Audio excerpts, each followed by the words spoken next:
Hello everyone, today I am going to explain you class 8 science chapter 12, that is friction. Okay, so you might have seen a driver of a car or a truck slowing down the vehicle at a traffic signal, right? आपने देखा होगा. You too slow down your bicycle whenever needed by applying brakes, right? If you ride a bicycle, if you need a stop somewhere, you use brakes. So have you ever thought why a vehicle slows down when brakes are applied? आपने कभी सोचा है then why vehicle stop? Not only vehicle, any object moving over the surface of another object slows down when no external force is applied on it. Finally it stops. Have you seen a moving ball on the ground stopping after some time? Why do we slip when we step on the banana peel? Why is it difficult to walk on a smooth and wet floor? So all these questions arise in your mind, obviously. So what happening all this? What is friction? First of all, you should know that friction is a force, right? And what is a force? Force, any push or pull, right? आपने पहले पढ़ा है ये, you have learned it before. So friction, first of all, just make your mind clear with friction is not rocket science that you're taking like friction physics का part है बहुत tough and all. No, it's not that tough. Friction एक force है जो oppose करता है कोई भी रिलेटिव मोशन को. Got it? तो friction is a force which opposes the relative motion, आप ऐसा कह सकते हो. So if there is no friction between two surface they must be slip.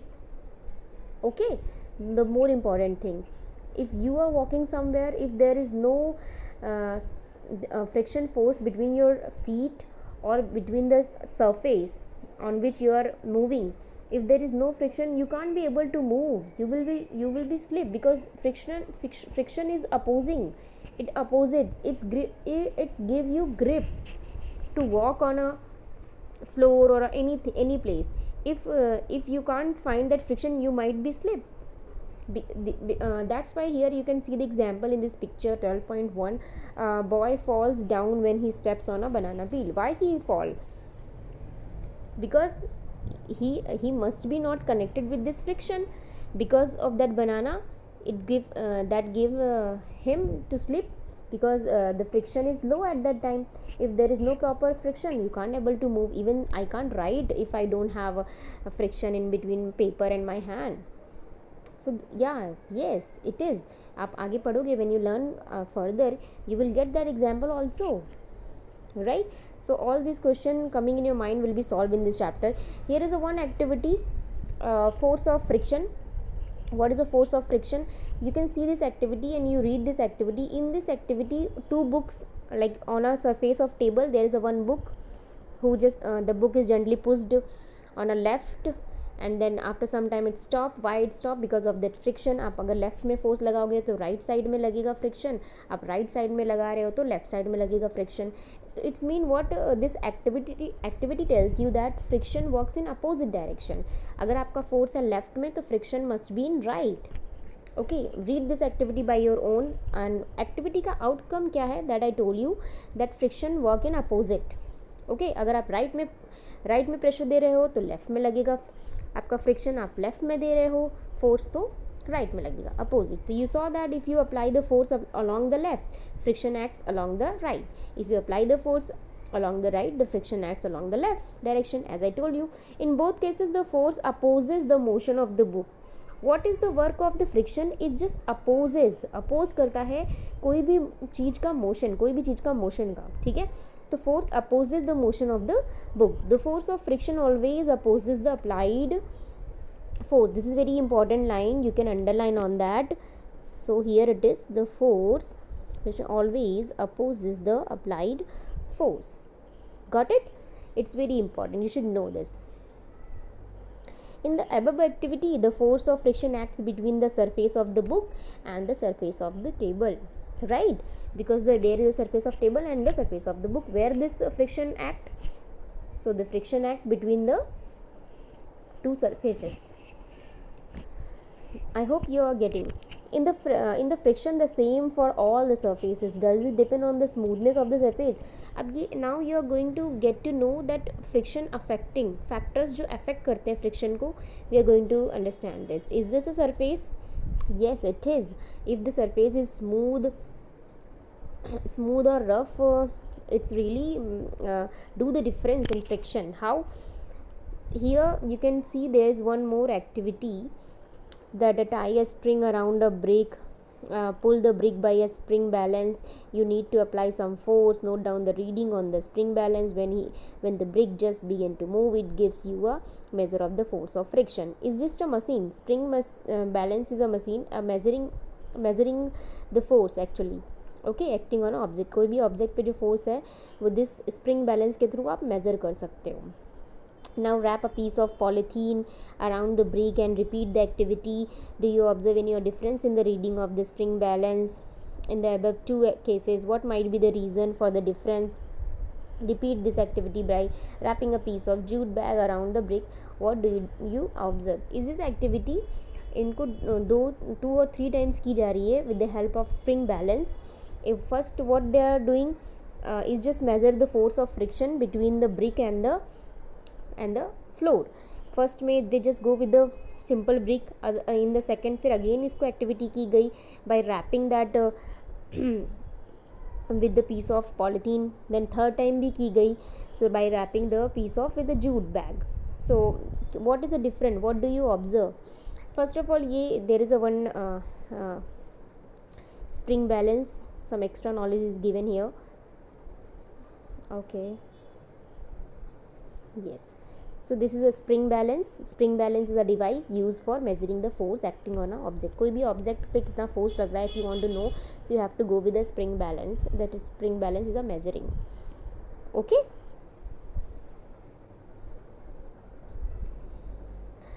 Again, there is a one more activities here. It's telling you that friction में क्या factors हैं friction के लिए. Is the surface उसके लिए matter करता है या नहीं? So that is explaining you by these activities. There is a one more activity that two boys are doing. Make a inclined plane with the help of a book, है ना. They keep rolling that cell or a battery you can go with, right? And put a mark. First of all करते हैं, put a mark with a pen and a point A on the inclined plane. Now let a pencil cell, there is a cell, move down from its point. How far does it move on the table? कितने दूर जाता है उसका table का marking करो. Before coming to the rest, note down the distance. वो कितने distance तक जाता है वो नोट डाउन करिए. Now spread a piece of cloth. अभी आपको टेबल पे क्या कर देना है, एक पीस ऑफ क्लोथ स्प्रेड कर देना. Again you are doing the same thing. आप सेल को लो और ऊपर से नीचे डालो, वो कहाँ तक जाता है फिर उसकी रेडिंग कर दो. Make sure that there is no wrinkle. आप ध्यान रखो कि क्लॉथ पे कोई भी रिंकल नहीं होने चाहिए, वो आराम से मूव करके वहाँ तक जा सके. Try the activity again. इस एक्टिविटी करो. Repeat this activity by spreading a thin layer of sand. अभी आप इसी सेम एक्टिविटी को रिपीट करो. एक थिन लेयर ऑफ सैंड की डाल दो over a table. Maintain the same slope ऐसे ही होना चाहिए. स्लोप में आप ऊपर नीचे नहीं करो through out the activity. In which case is the distance covered the minimum. अभी आपको बोल रहा है कि कौन सा, आपने जब 3 एक्टिविटी करी तो कौन सा ऐसा केस था जिसमें मिनिमम गया वो. Why is the distance covered by the pencil cell different every time. और क्यों हर बार उसका जो डिस्टेंस था वो डिफरेंट रहा. रीज़न आपको करना है, ठीक है. Does the distance cover depend on the nature of the surface और विथ द सेल मूव. अब बोल रहा है कि येस और नो. कुड द, क्या बोल रहा है कि क्या ये डिस्टेंस जो कवर कर रहा है नेचर ऑफ सरफेस, मतलब उसका नेचर ऑफ सरफेस मैटर करता है. Could the smoothness of surface of cell also affect the distance. क्या टेबल का स्मूथनेस भी उसको इफेक्ट करता है, ठीक है. सो ऑल दिस येस, ऐसा है. येस, सरफेस पे वो मैटर करता है. कैसे मैटर करता है हम यहाँ स्टडी करने वाले हैं. Friction is caused by the irregularities on the two surface in contact. जो दो कॉन्टैक्ट में सरफेस है उनमें कितनी इरेगुलरिटीज़ है, ठीक है, उस पर डिपेंड करता है. Even though surface which appear very smooth. आप जो भी सरफेस, इवन जो आप सरफेस स्मूथ होता है, इरेगुलरिटीज़ मीन्स रफ, आप समझ लो यहाँ पे, ठीक है. दो surface which have appear very smooth have a, जो बहुत आपको स्मूथ सरफेस भी दिखते हैं ना, उसमें भी बहुत सारे माइन्यूट इरेगुलरिटीज़ होते ही हैं. Irregularities on the two surface lock into one. जो भी इरेगुलरिटीज़ होंगे वो एक दूसरे को क्या कर लेते हैं, लॉक कर लेते हैं. when we then आगे देखते हैं irregularities on the two surface lock into one another. when we attempt to move any surface we have to apply a force to overcome interlocking. on rough surface there are a large number of irregularities, so the force of friction is greater if a rough surface is involved. Yes, now what you understood from there, जितना ज़्यादा irregularities होगी, जितना ज़्यादा rough होगा, like I let me explain you, suppose ये rough surface है, ठीक है, अब दूसरा सरफेस अगर उस पर आ रहा है तो क्या कर रहा है, उसके ऊपर उसको लॉक कर ले रहा है, ठीक है, और इस लॉक को अगर आपको रिमूव करना है तो आपको ज़्यादा फोर्स लगाना पड़ेगा, राइट। इट मीन क्या है कि अगर रफ सरफेस होगा, if the surface is rough, more frictional force is there.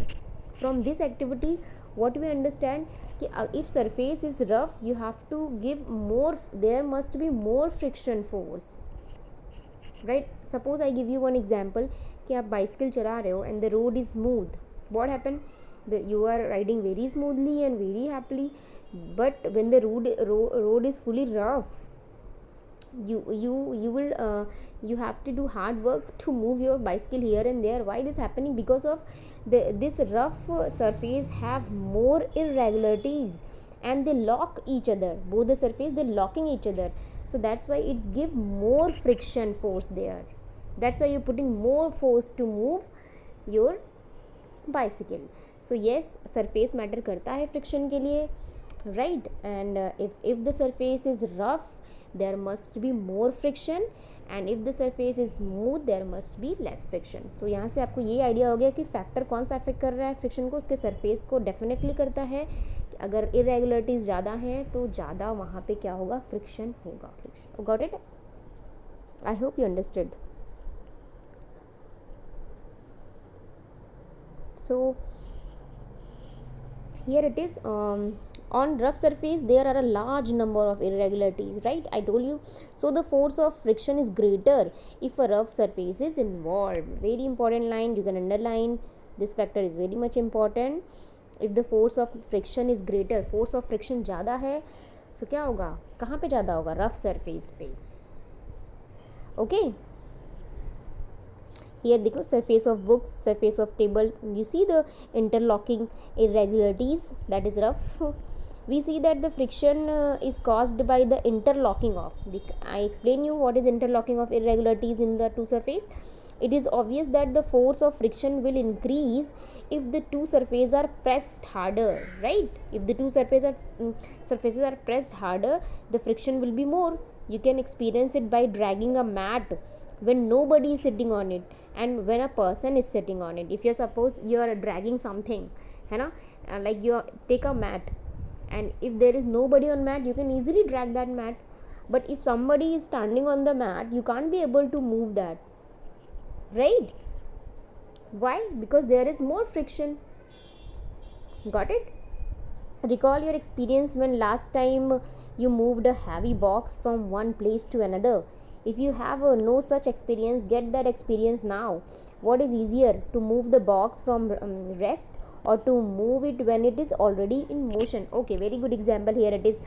एक बॉक्स को हमें मूव करना है, वी हैव टू पुश और pull a box, right, and if it is a static position, like in rest position, है ना, static mean rest, so it would be harder to move, easy harder, और suppose कि कोई भी चीज़ moving में है, already move कर रही है, आप उसको पुश करना है, तो which one is easy for you, जो ऑलरेडी मोशन में है उनको मूव करना ईजी है एज़ कम्पेयर टू जो आप रेस्ट में है उनको मूव करना, ठीक है. अभी हम यहाँ पे हमें मिल ही जाएगा. The force required to overcome friction at an instant an object start moving from rest is a measure of static friction. That is static. Important है कि आपसे पूछते हैं कि what is static friction. Here you can see, है ना. So let me okay. You can see in this paragraph the force required to overcome friction at the instant an object start moving from rest is a measure of static friction. ठीक है, आप जब rest में हैं उनको आपको force require करना है इसको overcome that friction, that is static friction. On the other hand the force required to keep the object moving with the same speed is a measure, और जो मूविंग में है ऑलरेडी उसको करना है, that is sliding. Okay, so here it is sliding also, sliding friction. Now it is clear for you what is static and what is sliding. I hope. अगर rest में है वहाँ से force required to overcome friction, that is static friction, rest में है. When something is moving on other hand the force required to keep the object moving with the same speed, है ना, उसमें moving with the same speed हमें measure करना है, that is sliding friction. I hope you are getting my point. When the box starts sliding, the contact point on its surface do not get enough time to lock into contact point on the floor. Yes, why it is easy to move a moving object? Because वहाँ पे वो already movement कर ही रहा है और आप उस पर फटाफट कर सकते हो, क्योंकि उसमें इतना टाइम नहीं होता है कि वो इंटरलॉक करे और फ्रिक्शन बढ़ाए, राइट. वो मूविंग में आप करो तो फटाफट मूव हो जाएगा. मूविंग ऑब्जेक्ट को आप मूव कर सकते हो easily because there is no time to interlock. But static में क्या होता है, दे आर इंटरलॉकिंग, है ना. उस टाइम उनके जो रफ सरफेस जो भी होते हैं वो अच्छे से इंटरलॉक किए होते हैं, इसलिए उनको हमको मूव करने में टाइम लगता है, टफ होता है. So the sliding friction is slightly smaller. Obviously इससे क्या होगा, sliding friction is slightly smaller then the static friction. Obviously हमको स्लाइडिंग फ्रिक्शन के लिए थोड़ा सा ही चाहिए फ्रिक्शन, बट अगर आपको स्टैटिक कोई चीज़ रेस्ट में है उसको मूव करने के लिए आपको ज़्यादा चाहिए. सो दैट्स वाई इंपॉर्टेंट है that sliding friction is slightly smaller than a static friction and you find it somewhat easier to move the box already in motion when that to get it started. इसीलिए आपको अगर कोई moving object moving box को move करना है तो आपको कम चाहिए, राइट. बट अगर कोई स्टैटिक में है, रेस्ट में है, उसके लिए आपको ज़्यादा फ्रिक्शन, स्टैटिक फ्रिक्शन ज़्यादा चाहिए. So that's why this line explain by this that sliding friction is slightly smaller. इसके लिए हमको स्लाइडिंग फ्रिक्शन कम चाहिए, स्मॉलर होता है, जबकि स्टैटिक फ्रिक्शन उससे ज़्यादा होता है. I hope you understood this. Now the next topic is friction और necessary evil. So I will explain you. So what is friction and necessary evil? So yes, let's talk about this also. Recall now some of your experience. It is easier to hold a earthen pot or a glass tumbler.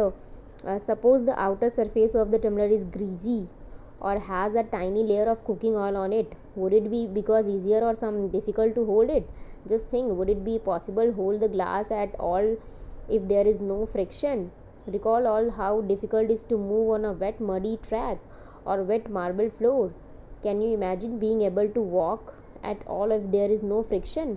So what is friction is what? अगर friction कैसा evil की कैसे काम करता है कि अगर आपको एक अर्धन पॉट दे दिया जाए और उसमें उसके चारों तरफ पूरा ग्रीसी या thin layer of cooking oil लगा दिया जाए, so it will be easy to hold. No ना यस, आप इसको होल्ड करना मुश्किल हो जाएगा. और इमेजिन करो कि आपको वॉक करना है, अब देर वहाँ पे कोई भी फ्रिक्शन नहीं हो. You can be able to walk if there is no friction, right. You could not write with a pen. I can't write with my pen और pencil if there is no friction.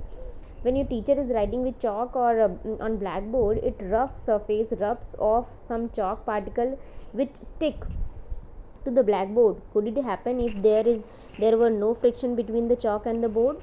Of course, वहाँ पे कौन सा एक friction आ जाता है chalk और board में. Otherwise if I right it ना, अगर मैं सपोज़ मुझे कुछ भी लिखना है, ऐसे तो कुछ भी लिखना है, सो कुछ भी नहीं लिखता, फिर आप जैसे ही आप चॉक लेते, व्हाट डिड हैपन, ऐसे हो जाता, राइट. आपका कोई भी स्पेलिंग से मैं if I am writing like, अगर मैं लिख रही हूँ when and all, suppose this friction है तो मैं ऐसे लिख रही हूँ. अगर फ्रिक्शन नहीं होता तो मे बी जब मैं लिखना स्टार्ट करती हूँ वैसे हो जाता, यू नो.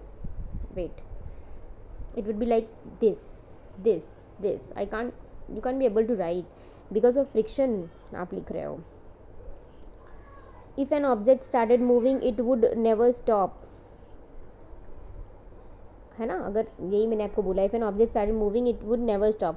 अगर कोई भी ऑब्जेक्ट मूव करने लग जाए तो वो कभी भी स्टॉप नहीं होता. If there is no friction, had there been no friction between the tires of the automobile and the road, they could not be started or stopped or turned to change the direction of motion. You could not fix a nail on the wall or tie a knot. Without friction, no building could be constructed. सो देखिए frictions का क्या है. Frictions जो होते हैं कैसे होते हैं, आप कभी टायर्स को देखें, उसमें बहुत सारे क्या होते हैं, have you observe the tyres, उनमें फ्रिक्शन दी जाती है ताकि वो अच्छे से रोड पर ग्रैब कर सके, है ना. आपने शूज़ देखा होगा, शूज़ को कभी टर्न करके देखो, there would be must be irregularities. आपको बहुत सारे दिखेंगे ऐसे ग्रूव्स बने होते हैं, है ना, groups. Why this groups are there, so that you can easily it stuck on the surface, it will give you grip.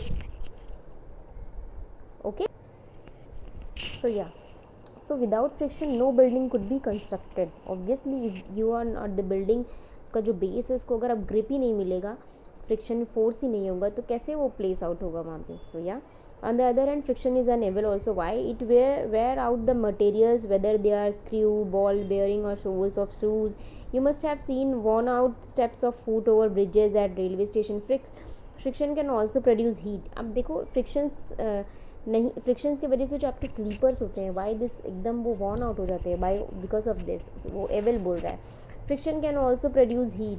Friction क्या करता है, फ्रिक्शन के थ्रू आप हीट भी प्रोड्यूस कर सकते हो. कैसे? आप देखो कभी आप वेनेवर यहाँ पे आप देखो what the girl is doing.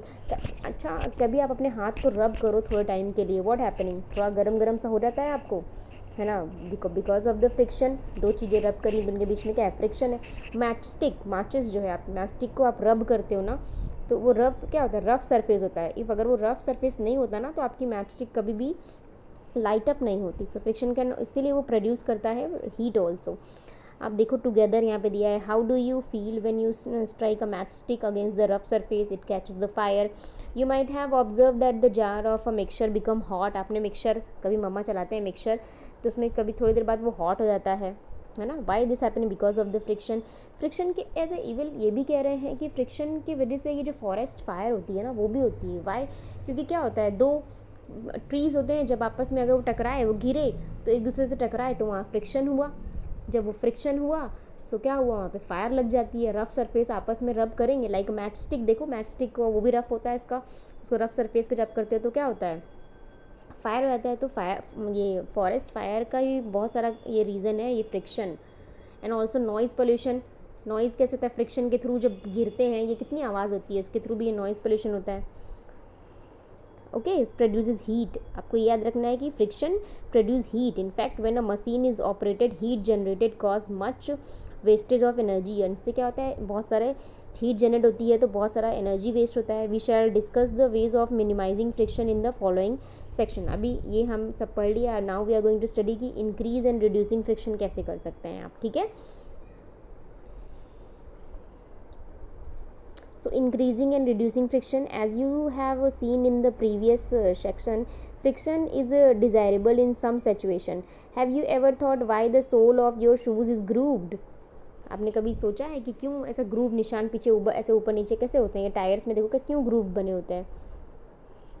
Because आपको ज़्यादा फ्रिक्शन दे सके और आप अच्छे से होल्ड कर सको, आपकी ग्रिप अच्छी हो. दैट्स वाई आपके जो ये सोल्स होते हैं शूज़ में उसमें ग्रूव्ड होते हैं. It is done to provide the shoes better grip on the floor so that you can move safely.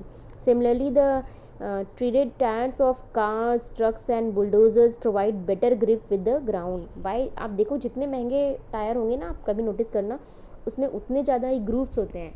Y क्यों होते हैं? क्योंकि वो ताकि उतना अच्छा वो ग्रिप देगा. So we deliberately increase friction. Yes, हम क्या कर रहे हैं उससे, हम बाई गिविंग द ग्रूप्स हम उसका फ्रिक्शन इंक्रीज़ कर रहे हैं. और जितना अच्छा वहाँ फ्रिक्शन होगा वो उतना ज़्यादा होल्ड करेगा. ठीक है, उतना आप ब्रेक पैड करेगा. ब्रेक सिस्टम में बाइसिकल एंड ऑटोमोबाइल्स में when you are riding a bicycle the brakes pad do not touch the wheel, but when you press the brake level they pad arrest the motion of the rim due to the friction. इसीलिए आपका जो आप bicycle run करते हो, because of आप break देते हो तो फ्रिक्शन देते हो, सो इसीलिए वो स्टॉप हो जाता है. You might have seen the kabaddi player rub their hands with soil for a better grip of their opponents. है ना, आपने कभी देखा है कबड्डी प्लेयर्स जो होते हैं वो अपने हाथ को सॉइल में रब करते हैं ताकि उनका ग्रिप अच्छा हो जाए, फ्रिक्शन आ जाए एक रफ़ से. जितना ज़्यादा रफ़ होगा उतना ज़्यादा उनका अंदर ग्रिप आ जाएगी. Gymnast apply some coarse substance on their hand to increase friction for better grip. Gymnast जो होते हैं वो लोग भी कुछ कोर्स सब्सटेंस यूज़ करते हैं ताकि उनको अपने हाथ में अच्छी ग्रिप आ जाए. So in some situation, however, friction is undesirable and we would want to minimize it. So ये है देखो, wheels reduce friction. You must have seen attaches the other pieces of luggage lifted. Wait, okay अभी तक हमने पढ़ लिया कि friction को इंक्रीज़ कैसे किया गया. ठीक है, बाय गिविंग द ग्रुप्स, है ना, ताकि वो अच्छे से होल्ड कर सके. अभी now we are going to study कि हम फ्रिक्शन को डिक्रीज़ कैसे, कम कैसे करेंगे. आपने सबने कैरम खेला होगा, राइट. सो उसका एग्जाम्पल है, why do you sprinkle the fine powder on the carrom board. You might have noticed that when a few drop of oil are poured on the hinge of a door, the door moves smoothly. आपने ये भी देखा होगा कि कभी कभी आपके घर के डोर्स बिल्कुल लॉक हो जाते हैं, फिर उसके अंदर पापा मम्मी या कुछ ऑयल डाल देते हैं तो इट बिकम स्मूथ. सो वहाँ क्या होता है, वहाँ फ्रिक्शन ज़्यादा होता है. फ्रिक्शन को कम करने के लिए हम ऑयलिंग वगैरह कर देते हैं, सो वो स्मूथ होता है. लाइक अगर कैरम आप खेल रहे हो तो उसमें एक बोरिक पाउडर डलता है. वो क्या करता है, उसके जो सरफेस रफ़ हुआ रहता है ना, जब रफ सरफेस होगा you know that there must be more friction, तो उसको फ्रिक्शन को कम करने के लिए पाउडर डाल देते हैं ताकि वो थोड़ा स्लिपरी रहता है और वहाँ फ्रिक्शन आपका कम हो जाता है. So this is example of this. A bicycle and a motor machine uses grease between the moving part of the machine, है ना. In all the above cases we want to reduce. ये सब cases में हमें क्या करना होता है, हमको रिड्यूस करना होता है फ्रिक्शन, ठीक है, ताकि हम उसकी इफिशियंसी बढ़ा सकें. व्हेन ऑयल ग्रीस और graphite is applied between the moving part of machine, a thin layer is formed there and moving surface do not directly rub against each other. इसे कहते हैं जो मूविंग ऑब्जेक्ट है तो directly connection में नहीं आता है, ऑयल के थ्रू आता है. So interlocking of irregularities is avoided, है ना. इसके ऑयलिंग ग्रीसिंग करने से क्या होता है कि उसके जो इरेगुलरिटीज होती हैं, इंटरलॉकिंग होती है, वो कम हो जाती है. मूविंग बिकम स्मूथ, जिनका मूवमेंट होता है वो काफ़ी स्मूथ हो जाता है. The substance which reduce friction are called lubricant.